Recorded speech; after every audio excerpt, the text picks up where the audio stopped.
Hi everyone, welcome back. Now in this lecture, we shall continue our discussion on modified duration and then we will continue with our discussion on convexity. Now, before we go ahead, let's quickly recap. We saw in the previous lecture that volatility basically refers to when interest rates change by 1%, how much will the intrinsic value change by? When the interest rates change by 1%, how much will the intrinsic value change by? And remember, when the interest rates go up, the bond value will actually fall down. When the interest rates go up, the bond value will fall, and when the interest rates go down, the bond value will actually rise. All right. And remember, this volatility, for example, in the previous lecture, we saw that the modified duration or volatility was 2.4692. This meant when interest rates change by 1%, the bond's intrinsic value will change by 2.4692% in the opposite direction. And this 2.4692% is an approximate change. It does not really actually capture the exact change. It captures the approximate change in bond's intrinsic value. Why am I saying it approximately? You will understand when we discuss about convexity. And therefore, to put it in a formula, the change in price referred to by delta P, the change in price is equal to minus modified duration, modified duration or volatility minus modified duration into delta Y. Delta Y is change in YTM. Delta P is change in intrinsic value or change in the price of a bond. Delta Y refers to the change in YTM or the change in discount rate or required rate of return into modified duration, and I have put a negative over here because to capture the inverse relationship. When delta Y is increasing, when there is an increase in interest rate, the change in price will be a negative. It will be a fall. When delta Y is actually falling, when there's a fall in interest rates, delta P is actually going to rise. All right. So the negative is denoted by is denoting the negative correlation or the negative relationship between price and yield. If I have to put the modified duration, sometimes the textbooks quote modified duration formula like this: T into discounted cash flow divided by IV0 or price into 1 plus YTM, where T is denoted by 1 to N. All right, summation T into discounted cash flow. If you remember, we made a table where we had years 1, 2, 3, and then we had discounted cash flow, and we multiplied T with discounted cash flow. We did 1 into year 1 discounted cash flow plus 2 into year 2 discounted cash flow plus 3 into year 3 discounted cash flow. Therefore, I've given summation T equal to 1 to N, where N is 1, 2, and 3. So I'm multiplying 1 with first year cash flow, 2 with the second year cash flow, 3 with the third year cash flow, divided by the price. All right, divided by the price. If I do not further divide it by 1 plus YTM, I get the formula for duration. All right, this particular portion is the formula for duration. If I further divide duration by 1 plus YTM, I'm getting volatility or modified duration. All right, T into discounted cash flow for the respective year divided by IV0, and the summation of it further divided by 1 plus YTM is going to give me volatility. I hope this is clear for everyone. Now let's discuss a little further about duration. Now, duration is a function of three things. One, the maturity. All right. Yesterday we saw that the duration for a 3-year bond is going to be somewhere closer to 2.5 or 2.7 years. Similarly, the duration for a 10-year bond will be around, say, 8 or 9 years. All right. So duration is a function of maturity. It's a function of cash flows as well, right? Because duration is measuring how quickly you're able to recover your investment. All right. So if your cash flows are higher in the earlier periods, if your cash flows are higher in the earlier periods, your duration will be lesser. All right. Because you're recovering a lot of, you're recovering major portion of your cash in the earlier years, and therefore your duration will be shorter. All right. So duration is a function of maturity. It's a function of cash flows. And obviously it's also a function of the discount rate. All right. Because we are seeing the present value of the cash flow. How quickly are we able to recover our investment in PV terms? All right. So duration is a function of maturity, cash flows, and discount rate. Longer the maturity, more will be the duration. duration of the bond. Shorter the maturity, lesser will be the duration. If your coupon rate is higher, it means you're going to recover a higher amount of cash flows in the earlier years, and therefore if your coupon rate is higher, your duration is also going to be higher. If you recover a higher amount of cash flows in the earlier years, your duration will be higher, and a discount rate and duration will have an inverse relationship, all right? Because the higher the discount rate, in your PV is reducing, which means in discounted terms, you're recovering lower cash flow. In discounted terms, you're recovering lower cash flow, and therefore your duration will be longer. All right. So, although you do not have to exactly remember the relationships as to how they are interrelated, you at least have to know that duration is majorly a function of maturity, cash flows, and the discount rate. Discount rate, I'm referring it to as YTM, or yield to maturity. If I change any of these three inputs, your duration is bound to change. All right. You can think of it about maturity. If you change maturity, your duration is bound to change, right? Similarly, also there's going to be an impact on cash flows as well as YTM. Now, let us say today you have calculated the duration of a bond to be 4 years. All right. Let us say you have a 5-year maturity bond and 4 years duration, 5 years maturity and 4 years duration. Today you have calculated that duration. Now, as time passes by, let us say 1 year passes by, your time to maturity is 4 years. Your remaining time to maturity is 4 years. Your duration will also reduce. Earlier, when you calculated, your duration was 5 years, but since 1 year, sorry, your duration was 4 years earlier, but now since 1 year has passed by, I'm not saying duration will be 3 years, but duration will come down and it will be 3.2 years. All right. When time reduces, when time to maturity reduces, duration will also reduce, but it's not going to reduce in the same value as that of time to maturity. Time to maturity came down from 5 to 4. Duration will not come down from 4 to 3. It will fall from 4 to say 3.2. All right. So therefore, as time passes by, the maturity of the bond reduces, and also the duration of the bond will keep reducing. All right. The reduction in duration now basically implies that you need only 3.2 years for you to recover your investment. All right. Because a portion of the investment you have already recovered through the first year cash flow, you now need on an average 3.2 years for you to recover your investment. All right. Now, continuing the previous example, in the previous example, in the previous lecture, we calculated duration to be 2.72 years and volatility was 2.47 percentage. We calculated up to 4 decimals earlier. Now, for the purpose of discussion, I'm restricting it to 2 decimals. The duration was 2.72 years here, 2.72 years, and the volatility or modified duration was 2.47 percentage. Now, immediately after we calculated duration, RBI governor, suppose he has actually increased, he has conducted a rate hike and he has increased all the rates by 1%. He has increased all the rates by 100 basis points or 1%. 1% is also referred to as 100 basis points. All right, we just now finished our calculation of duration. We drew neat tables and we arrived at the final answer of 2.47 percentage, and immediately RBI governor has increased the market rates by 1%. All right. So now what will happen is we determine the volatility to be 2.47, right? So immediately after the RBI governor increases the interest rates by 1%, the bond's price will actually fall by 2.47%. All right. The bond's price will immediately fall by 2.47%. Why am I saying 2.47? Because we calculated volatility. Volatility was measuring when your interest rates change by 1%, how much will your bond price change by? All right, interest rates have increased by 1, therefore bonds price will fall by 2.47%. Now, after this price fall,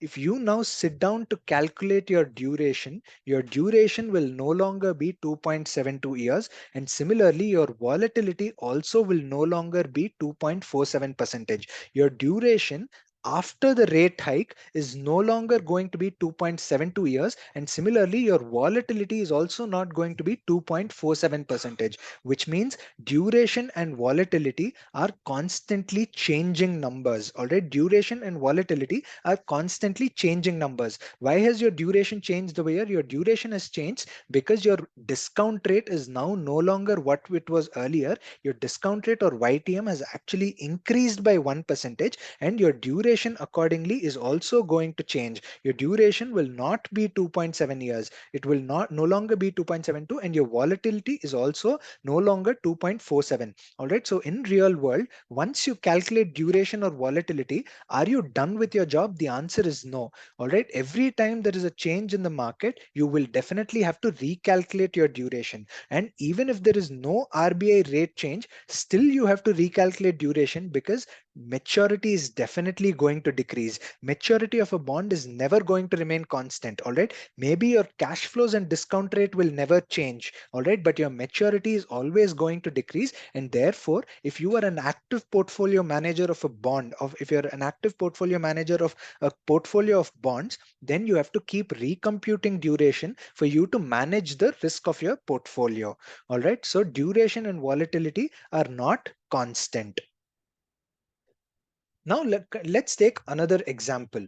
Let us say I have a long-term bond whose maturity is 10 years, and I've assumed that the duration of that bond is 9 years. And let us say there is another bond which is a short-term bond, let's say whose maturity is 3 years and whose duration is 2.5 years. So there is bond A and bond B. Bond A has got a maturity of 10 years and a duration of 9 years. Bond B has got a maturity of 3 years and a duration of 2.5 years. All right. If you think of it, if the duration is higher, obviously the volatility of bond A is going to be higher than the volatility of bond B as well, right? If the since the duration is higher of bond A, the volatility of bond A is also going to be higher than the volatility of bond B. Therefore, the volatility of long-term bonds is greater than short-term bonds. All right, you can probably think of this as a golden rule. Generally, 99.9% of the times, the volatility of long-term bonds is going to be greater than volatility of short-term bonds. Why did I say 99.9 percentage? The reason I said is you also have a denominator in modified duration. The denominator is 1 plus YTM. The YTM of a 3-year bond and the YTM of a 10-year bond need not be the same, but they have a very little role to play. All right, they do not impact modified duration as much as the Macaulay's duration does. All right, modified duration is more, or volatility is more influenced by Macaulay's duration than the denominator. Volatility is more influenced by the numerator than the denominator. All right, so therefore 99.99% of the times you can consider that long-term bonds will have more volatility than short-term bonds. Now I have got a question for you. Let us say I, as a portfolio manager, I am forecasting, all right, I am forecasting that the interest rates in the market will fall by 100 basis points. I am forecasting that the interest rates in the market will fall by 100 basis points or 1%. All right, think of it. Should I invest in long term bonds or should I invest in short term bonds? I am forecasting that, say, 2 days later, interest rates will fall by 1%. Should I invest in a long term bond or a short term bond? Pause this video and think through. I am supposed to invest in a long term bond.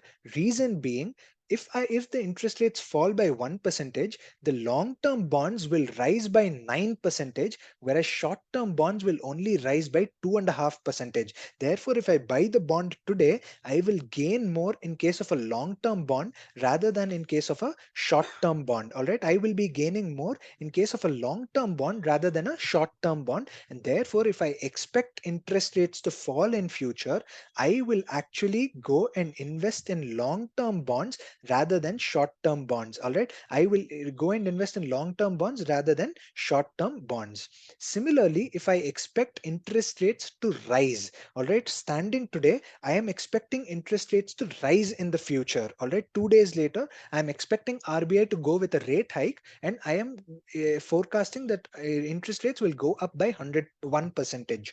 In that scenario, what am I supposed to do?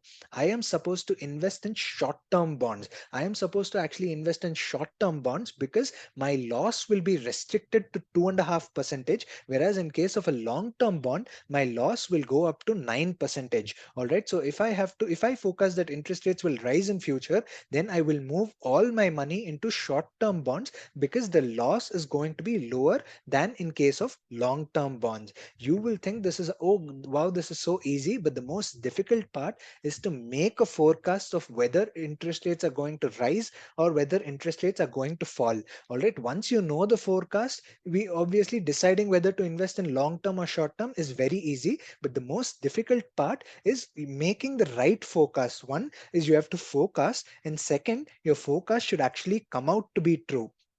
Let us say you're forecasting that interest rates will fall by 1% and you are actually investing in long term bonds. All right, you're forecasting interest rates will fall and you're investing in long term bonds. Imagine what will happen to you if the interest rates, instead of falling, they rise by 1%. Once they rise, you're actually going to have a downfall of 9%. All right, so making forecast is necessary, and that forecast should actually turn out to be true as well. That's the most difficult part. All right. Now let's move on further about calculating the duration of a portfolio.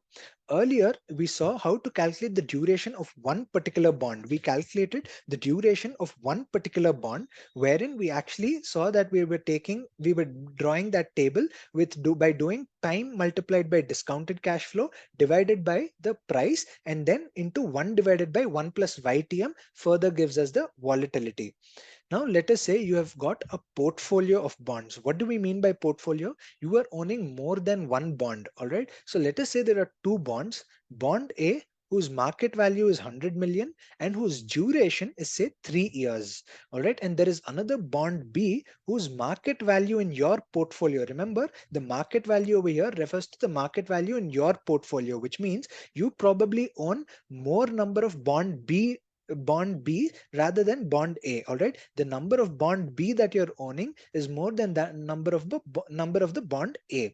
All right, so bond B market value 200 million and duration, let us say, is 9 years. How will you calculate the duration of your entire portfolio? We earlier saw the calculation of duration of bond A individually and bond B individually. Now, how will you calculate the duration of the entire portfolio?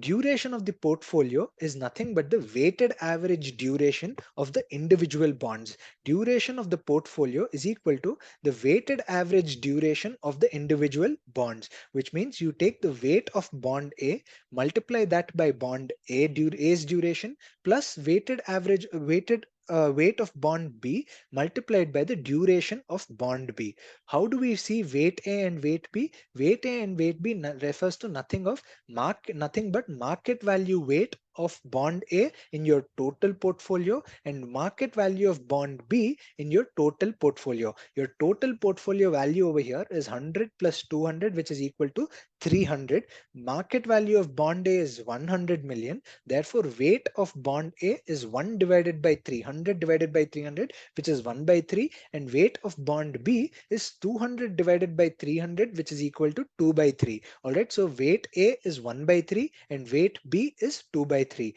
Let us say if you had another bond C whose market value is, let's say, 1000 million, another bond C whose market value is, say, 1000 million. What is the weight of bond A? It will be 100 divided by 100 plus 200 plus 1000. All right, so weight of bond A is 100 divided by 1300, which is nothing but 100 plus 200 plus 1000. Weight of bond B is 200 divided by 1300 and weight of bond C is 1000 divided by 1300. All right, so you calculate weights first. Weights are supposed to be calculated using market value. Do not take your accounting book value to calculate weights. Always take market value.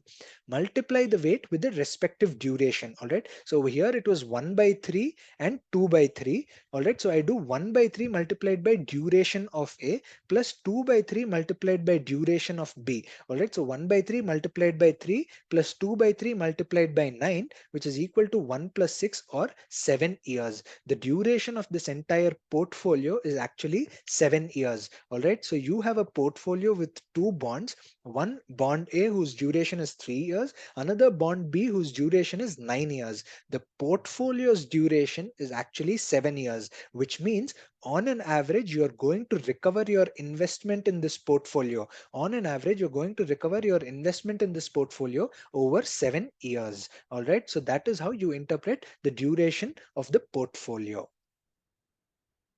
All right, that's it for this lecture, guys. In the next lecture, we'll actually see the drawback of modified duration and then we will move on to convexity. That's it for now. Thank you. Bye bye.